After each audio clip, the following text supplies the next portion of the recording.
तुम्हारी इतनी मांत्रिक शक्ति हो गई कि ये देवता लोग मूर्ति धारण करके आ गए। तो महाराज, मैं इक्ष्वाकु कुल का राजा हूं, जिस कुल में राम जी प्रकट हुए उस कुल का हूं। तुम्हें जो चाहिए मांग लो मेरे से, जितना धन चाहिए मांग लो, जितने हाथी चाहिए मांग लो, जितने घोड़े चाहिए वो मांग लो। मैं हरियाणा में बोल रहा हूं इसलिए घोड़ा नहीं बोलता हूं, घोड़े बोल रहा हूं। जितना कुछ जो चाहिए वो मांग लो मेरे से, और मेरे से मांगे, एक बार मांगे तो उसे कहीं मांगना नहीं पड़ता है। ब्राह्मण कहता है कि मुझे मांगना नहीं है, मेरे पास तो गुरु मंत्र का, गुरु दीक्षा का वो धन है कि राजा तुमको जो मांगना है तुम मांग ले। मैं अब मांगने वालों की जगह पे नहीं हूं। वैसे तो ब्राह्मण मांग लेते हैं, लेकिन वो अब मांगने वाले की जगह पे नहीं हूं, और मेरे को गुरु मंत्र मिल गया है। और जपते जपते जपते जपते देख रहे हो ये सारे महानुभाव इधर प्रकट हो गए। अब मैं तुमसे क्या मांगूंगा? तुमको मांगना तो मांग लो। तब इक्ष्वाकु राजा ने कहा कि ब्राह्मण, अगर तुम मेरे को देना ही चाहते हो तो तुमने जो ये मंत्र जाप किया है 100 वर्ष तक का जाप का फल मुझे दे दो। हाथ में अंजलि ली कि मैंने आज तक ये मंत्र जाप किया, उसका जो भी फल है राजा को मिले। पानी छोड़ दिया। राजा बोलता है कि इसका फल क्या है? बोले ये तो मेरे को पता नहीं है। बोले जिसके फल का पत्ता नहीं वो मैं लेके क्या करूंगा? और लोग बोलेंगे कि क्षत्रिय ने ब्राह्मण से दान ले लिया, मेरी बदनामी होएगी।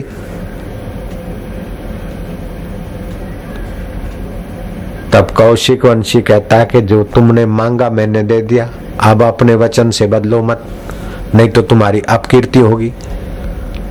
अब हमने दी हुई चीज वापस नहीं लेते हम। वो बोले मैं नहीं लेता, मेरी बदनामी हो जाएगी। क्षत्रिय ने ब्राह्मण से दान ले लिया और उस दान का फल क्या होगा वो आपको पता नहीं। बोले मेरे को तो गुरुजी ने किया, मंत्र दे और जपो। अब उसका फल क्या होगा? मैंने स्वार्थ से तो जपा नहीं, गुरु का वचन मान के जप्या। मैंने तो यमराज को बुलाया नहीं, अपने आप आए। मैंने इंद्र को बुलाया नहीं, अपने आप आए। और मैंने आपको भी बुलाया नहीं, अपने आप आए। तो मैंने तो खाली गुरु का वचन रखा कि बेटा ये जपना, इससे सब हो जाएगा। तो सबके बाप तो इधर आ रहे हैं। अब आगे क्या इसका फल है मैं नहीं जानता, मैं झूठ क्यों बोला?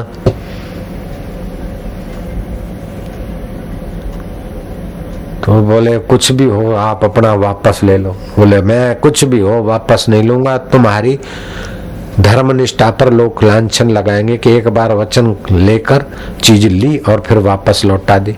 अब मेरे को झूठा बनाने का आप दबाव नहीं डालोगे। युधिष्ठिर कहते हैं कि इस प्रकार उनकी चर्चा हो रही थी।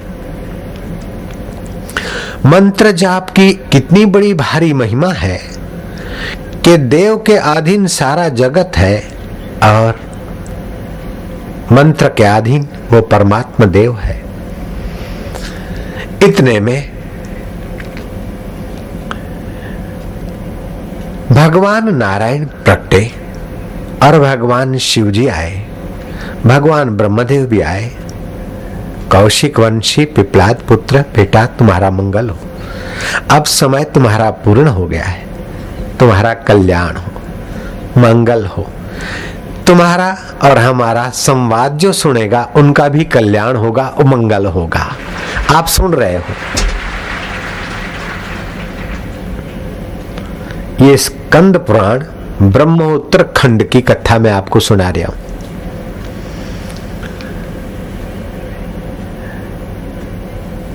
यमराज ने कहा तुम्हारा कल्याण हो, मृत्यु ने कहा तुम्हारा कल्याण हो, धर्म ने कहा तुम्हारा कल्याण हो, काल भगवान ने कहा तुम्हारा कल्याण हो। सारे अंतर्धान हुए। पिपलाद पुत्र ने समय हुआ, चोला छोड़ने की तैयारी की। 3 घूंट पानी लेकर बैठ गए, अंजलि लेकर प्राणायाम किए और प्राणों को नाभि तक नीचे ले गए। मूलाधार केंद्र से अपनी मनोवृत्ति को ऊपर लाए स्वाधिष्ठान में, फिर मणिपुर केंद्र में लाए, फिर अनाहत केंद्र में, फिर आज्ञा चक्र में अपनी वृत्ति लाए, प्रकाश प्रकाश ते दीप्यमान प्रकाश, फिर अपनी वृत्ति को सहस्त्रसार में लाए और प्राणों को रोककर दृढ़ भावना की कि अब ये शरीर भले छूटे और मैं अपनी दिव्य गति को पाऊं। देखते ही देखते उसके ब्रह्मरंध्र से एक ज्योत निकली। आकाश में देवताओं ने दुंदुमियां बजाई और फूलों की वृष्टि की। साधो साधो साधो साधो साधो साधो साधो। वो जो अंग्रेजों के चेले होते ना, वो thank you thank you thank you करते ना, और हिंदुस्तानी होते धन्यवाद धन्यवाद कहते। लेकिन पूर्व काल में साधो साधो साधो साधो, बढ़िया हुआ बाडम बाडम बाडम, साधो साधो। वह दिव्य ज्योत निकली और ब्रह्मलोक में गई। भगवान ब्रह्मा जी उठ खड़े हुए और दिव्य ज्योति स्वरूप उस साधक को अभिवादन करते हुए अपने सिंहासन पर बिठाए। और जो पुण्य का फल इक्ष्वाकु को दे बैठे थे, इक्ष्वाकु का भी इसी तरह वह ज्योति वहां पहुंची। ब्रह्मा जी ने इक्ष्वाकु का भी सत्कार किया। देवता ऋषिगण मरुतगण सारे इकट्ठे हुए और ये मंत्र जाप की अत्यंत गूढ़ और महान फल की श्रुति सुनकर ऋषियों ने और साधु देवताओं ने बुरी बुरी प्रशंसा की।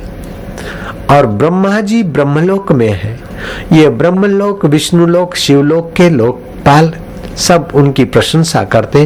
और जिस परमेश्वर की सत्ता से ब्रह्मा विष्णु महेश प्रकट हुए और सृष्टि संहार आदि करते, उस परमेश्वर सत्ता में उन दोनों की ब्रह्म ज्योत एक होकर व्यापक सच्चिदानंद स्वरूप में हो गए। ये बहुत ऊंचे में ऊंची है वेदांतिक समझ। इसके आगे इंद्र भी मत्था टेके। वाल्मीकि रामायण में कथा आती है, भगवान राम के गुरुदेव सुनाते हैं राम जी को। राम जी जैसा तन और राम जी जैसी सच्चाई इस युग में अपने पास नहीं है, लेकिन राम जी को गुरु जी जो सत्संग सुनाते वही का वही सत्संग अपने को मिल रहा है, ये बड़ी ऊंची बात है। योग वशिष्ठ महारामायण में भगवान वशिष्ठ कहते हैं कि भृगु ऋषि ने एकांत समाधि में बैठने का संकल्प किया। उनकी सेवा में शुक्र नाम का उनका शिष्य था। गुरु की सेवा साधु जाने, गुरु सेवा क्या मुड़ पिछाने।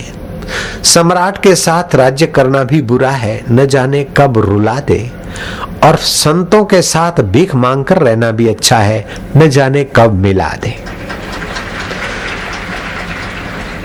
कमिश्नर, सम्राट के साथ राज्य करना भी बुरा है, न जाने कब रुला दे, कब बदली कर दे, कब एक हो जाए, कब चार ही हो। सम्राट के साथ राज्य करना भी बुरा है, न जाने कब रुला दे। फकीरों के साथ भीख मांग कर रहना भी अच्छा है, बढ़िया है, न जाने कब मिला दे।